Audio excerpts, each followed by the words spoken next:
Up next, we have a veteran speaker at Recon. I mean, he's been a veteran speaker in the Recon villages over the years, and he's going to come and speak with us over here as well. He is a hacker, a freak, a social engineer, a podcast host as well. And as we can see, he definitely is someone with whom we do not want to mess with. He is a martial arts specialist and a hacker for 22 years, and he's been doing some stalking and anti-stalking research as well for the last 6 years. Please welcome Master Shen.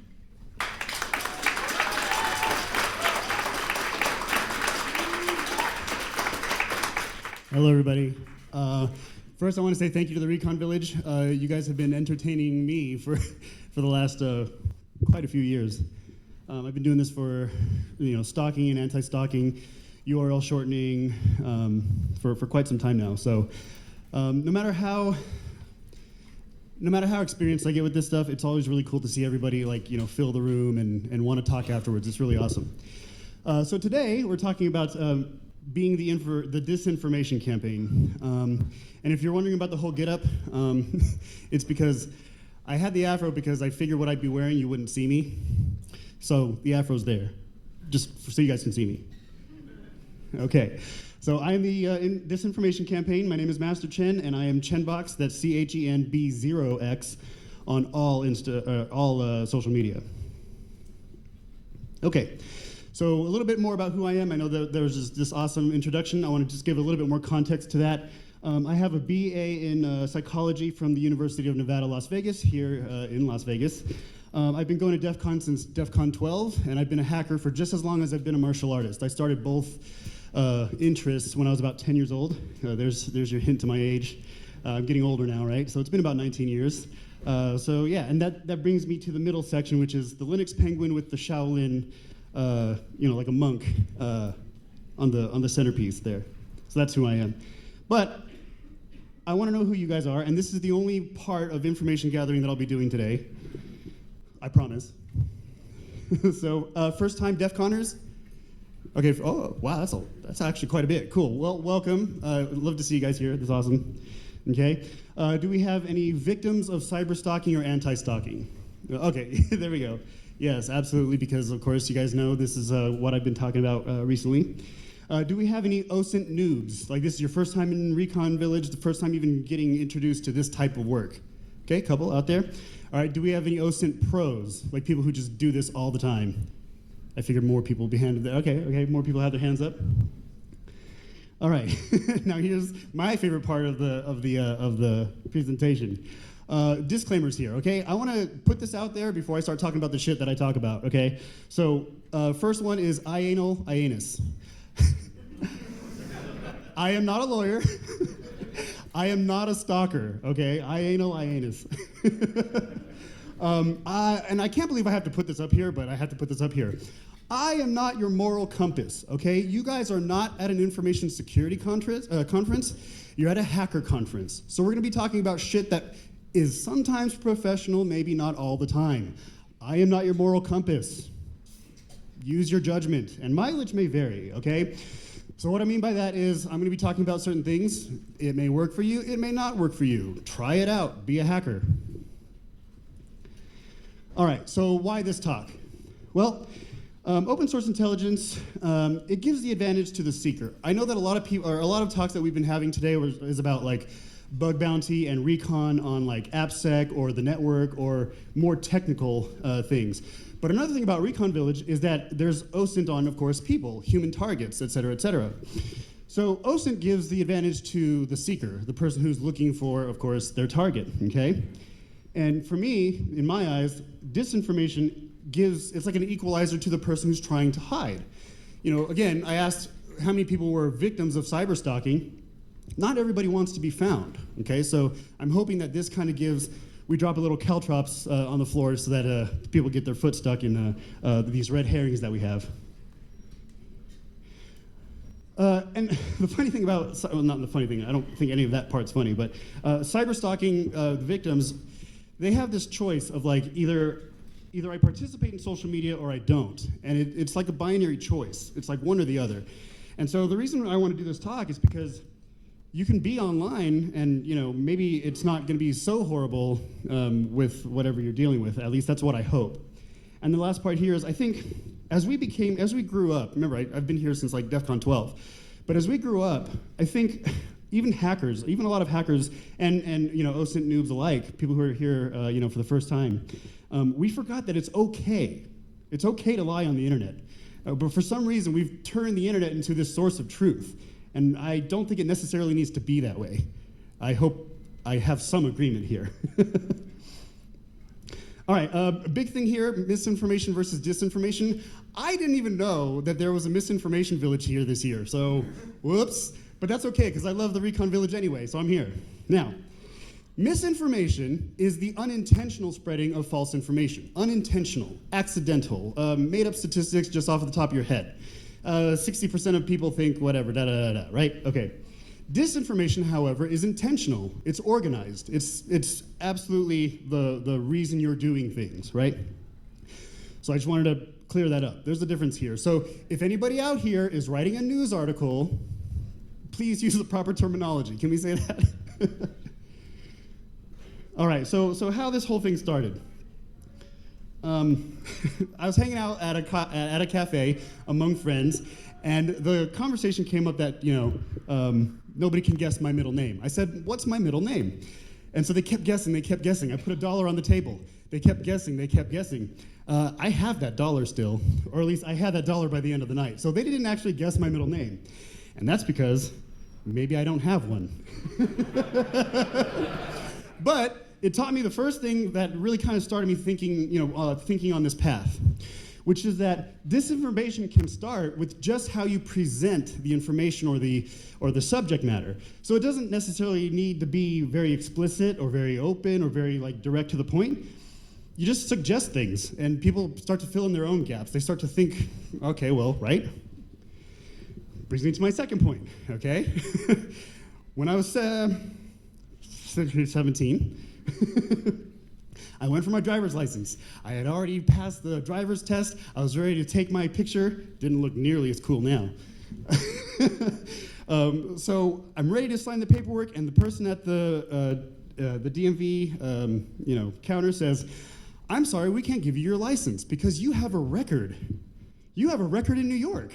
Well, when I was 17, I have never been to New York. So I was like, wait, what?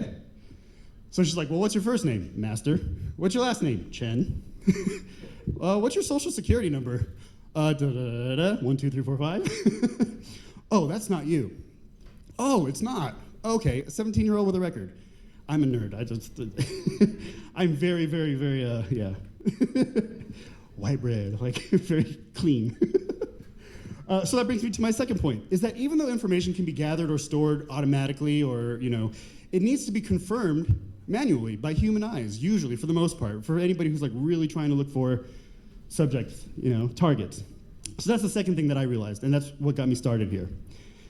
Now, before we go on, let's do a little bit of a brief historical context of disinformation, okay? Sun Tzu, I know, everybody in the information security field talks about Sun Tzu and the art of war. Well, guess what? Again, this is my favorite book. I read it once a year, and we're at a hacker conference, so do with that as you may. But he stressed the importance of deception in warfare, and to me, everything is warfare, okay? Not just warfare, but everything to me is seen through the eyes of warfare. Now, I don't necessarily mean violence, but just strategy, ways of thinking. To me, it's all warfare, okay? Now, the second part, ninjas, okay? So we fast forward a little bit, a couple hundred years. Ninjas, they encouraged the legends. So if people thought that they were ghosts or Tengu demons in the forest, they didn't stop that. They didn't correct it. So they let that information spread. They let that out into the wild. I wanted to put a picture of ninjas there, but Google stock photos kind of sucked. So you're welcome. Yeah, I look a little bit like Maui. No, I'm kidding. Okay. So now we're talking about the American Revolutionary War, okay? So here, General George Washington, 6-star general, my favorite general. He had the Culper spy ring. Who here remembers the Culper spy ring? Saw a turn on AMC, right? You saw that show?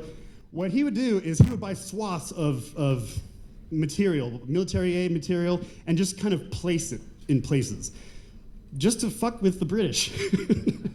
Disinformation, okay? Here in World War II, we have Operation Mincemeat. Who remembers that Netflix movie? Ian Fleming from James Bond was involved in that, right? That's an inflatable tank from the International Spy Museum. Really awesome. So they would just place inflatable tanks to show like movements of units, right? Cool disinformation. Next, we have the Cold War. All of it.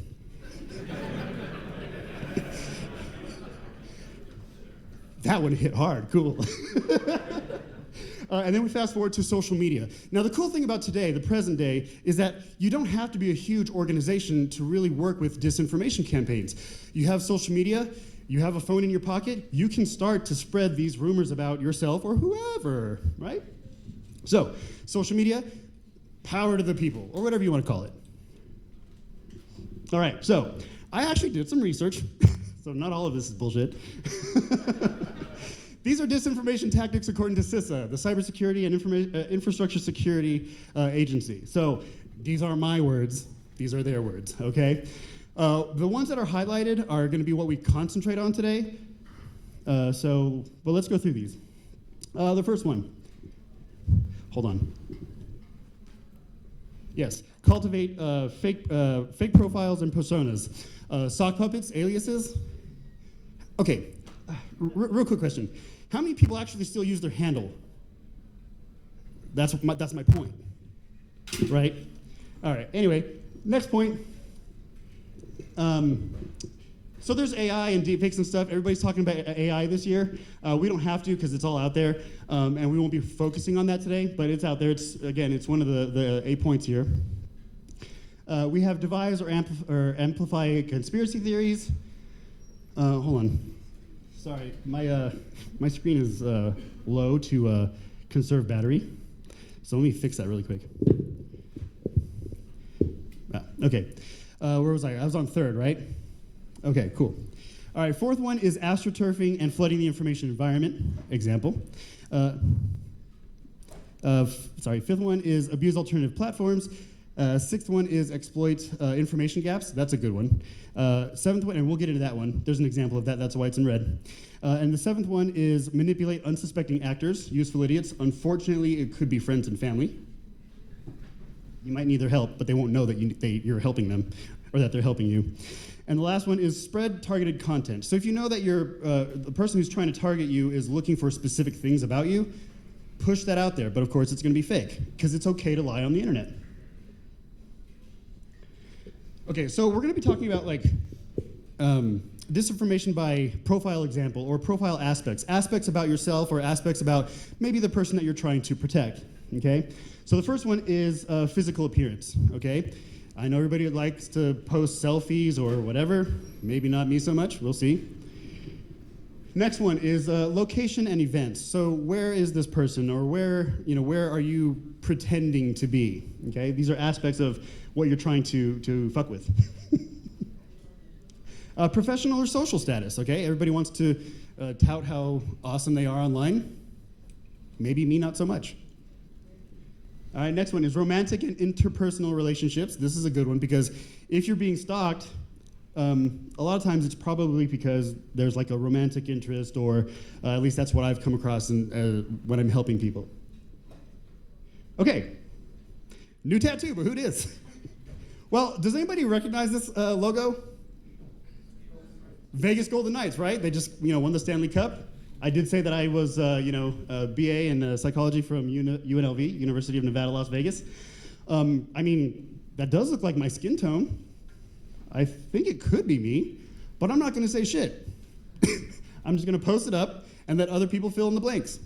Which brings up my next point, or my next green point here, is when you post without context, you let the person who's observing you or looking after you to fill in the blanks. No comments, just post it out there. Let them assume that you are making life changes or updating things about you, et cetera, et cetera. So to me, that's a major point, is let them fill in the gaps, okay?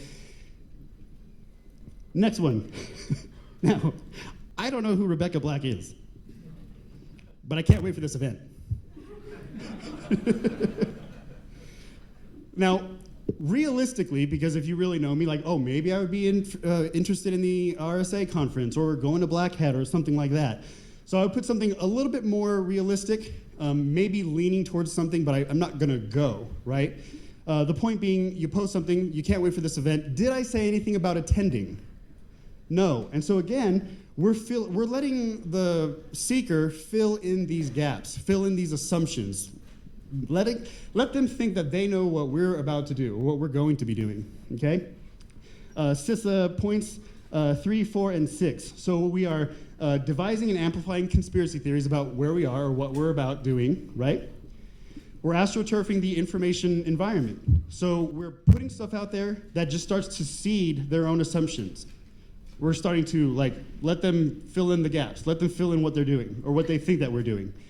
And then we're, that was 4, exploiting the information gaps. Yeah, and astroturfing and flooding the information environment. They kind of go hand in hand. Okay, another example here. Now to me, this is a very important one, especially in our community, okay? I am not Severus Snape. I do like his hair. If you saw me yesterday, you would know that I like his hair. I change this daily, by the way. But I have a question for you.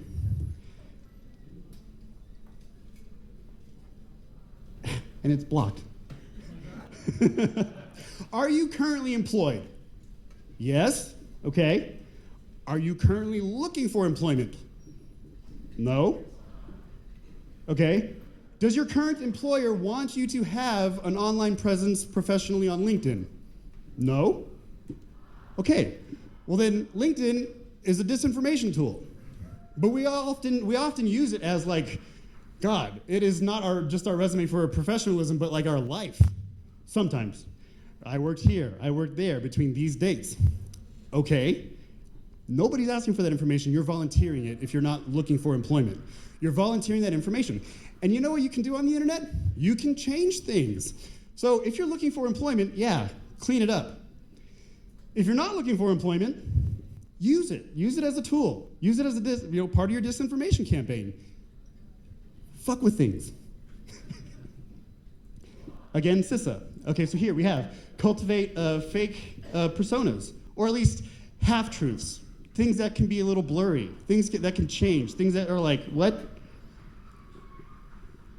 Astroturfing, exploiting information gaps, and spreading targeted content. So one thing that I have in a couple of slides next is you want to go where the seekers are looking for you. You want to go where you think that they're going to pull information. They want to know about your profession. They want to know about your professional life. They want to know about your, maybe marital status or whatnot. Or they want to know about what's going on in your life because they're stalkers or just people who are looking for you. Use that information. It's a game of cat and mouse. It's like rock, paper, scissors. The dating game. Now, caveat, again, not my picture. I let my brother put in pictures, so that's all his shit. But they're cute, so I left them in there. All right, so the thing about this is you gotta be very transparent if you have a significant other, if you're married or whatever. Make sure they know what the fuck you're doing here so that you don't get in trouble, right? But you are astroturfing with passion. So you make a fake dating profile, you keep it active, except of course the part where you're taken, right? But you just put stuff in there. Put stuff in there that maybe your stalker is kind of interested in seeing, right? A selfie, but it's not your body. Or things that are maybe you, but not you, right? Like that tattoo earlier on my right calf. My right calf. All right? Again, the fourth point here is your targets will search in places where they want to confirm information. They want to look at dating profiles or professional profiles to see what they can find there about you. Give that to them. Just don't give them real information, okay? We've gotten sloppy. We've gotten sloppy with what we do on the internet. That's a big point of today. Now, I didn't put the list there, but there's CISA points, 1, 4, 5, 6, and 8. Well, we've been covering pretty much this whole presentation.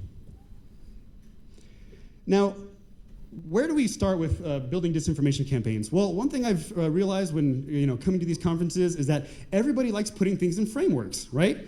We have the social engineering framework.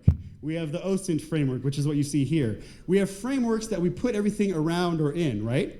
So where do we start with disinformation campaigns? Well, here's the OSINT framework, osintframework.com. So if you go there, or if you go to the GitHub, you'll see resources of like where you can search for things, right?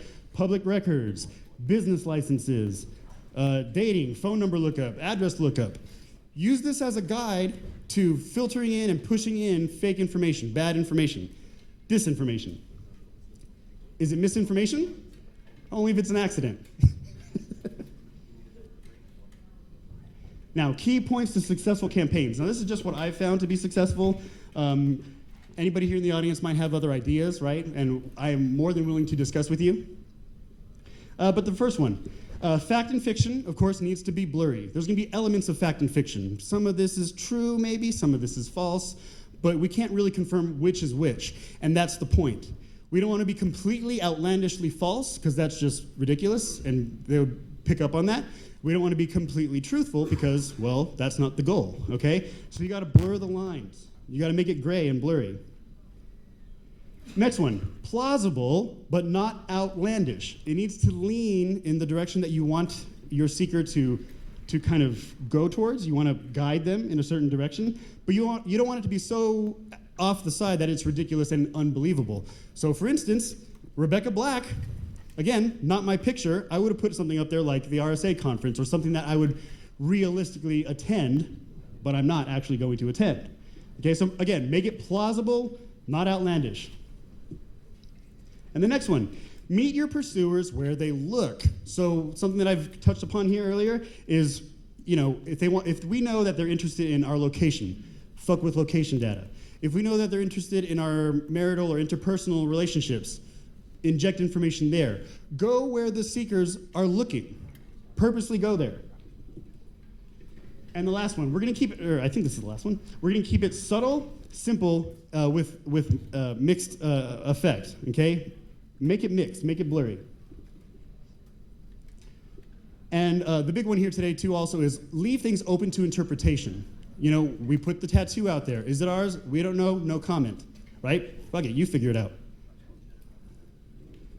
Now, there are some downsides to this, right? So some of the downsides is your loved ones and your family and friends can get caught up in the mix. They don't know necessarily if you're not talking to them every day. You post a picture of a tattoo, and your mom's like, what the fuck? I'm gonna scrape that off with a butter knife. I've heard that before.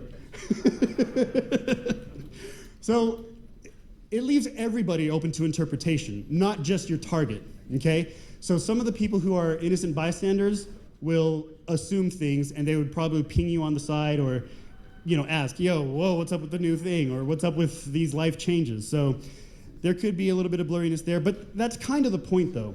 The more people that kind of believe what you're showing out there, the more believable it is, and they start to spread. That news starts to spread among friends, and then eventually could hit your intended target. The other downside is, now here's the thing, disinformation can leak into your real world or your real life. So I wouldn't fuck with the public record, really, because you might need that in a background check or something that where you need accurate information, okay? So just be careful with what you're putting out there and be ready to explain what you're doing. When somebody asks you, what is this name? Or what is that name? Well, sir, that is what I'm doing over here. That is completely what's going on here. Yeah, so just these are two downsides that I found that you'll want to look out for. And here are the references for the OSINT framework, the GitHub there, and the top part is the CISA disinformation tactics. It's a whole PDF and explanation of what they have advised on what it is, how it works, and how to counteract these disinformation tactics.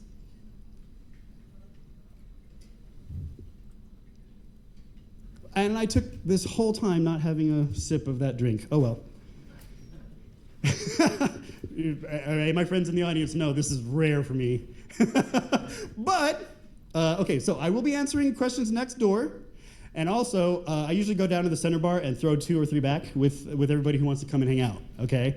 Other than that, these are my references, and that is I am the disinformation campaign. Oh, one more quick point. When I say I am the disinformation campaign, I don't want you guys to think I as in Master Chen, okay? I want you to start thinking of I am the disinformation campaign as yourselves, okay? I am the disinformation campaign. I am responsible for the lies and what's out there on the internet, okay? Internalize this. Make this a part of you. Make this something that you can use as a tool, okay? Be the hacker that you want to see in the world.